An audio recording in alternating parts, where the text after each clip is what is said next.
Hello parents, मी doctor Smita Patil. बऱ्याच वेळा बाळाला डायरिया किंवा लूज मोशन होत असेल तर आई बाळाला दूध पाजण्यास प्रेफर करते. परंतु बाळाला जेव्हा डायरिया किंवा लूज मोशन होत असतात तेव्हा बाळामध्ये टेम्पररी लॅक्टोज इंटॉलरन्स निर्माण झालेला असतो. दुधामध्ये शुगर असते, त्यालाच आपण लॅक्टोज असे म्हणतो. बाळाचे इंटेस्टाईन हे इझिली डायजेस्ट करू शकत नाही. त्यामुळे बाळाला डायरिया आणखीन वाढण्याची शक्यता असते. कधी-कधी आई बाळाला लिंबू पाणी किंवा साखर पाणी देते.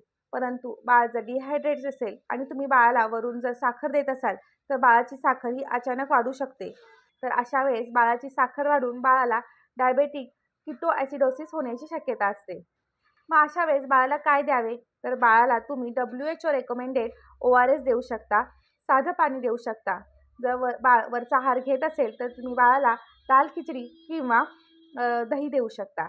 तर बाळाला टेम्परेचर असेल, बाळाला पाणीसुद्धा पचत नसेल, बाळ वारंवार उलट्या करत असेल, तर मात्र तुमच्या डॉक्टरांचा सल्ला नक्की घ्या.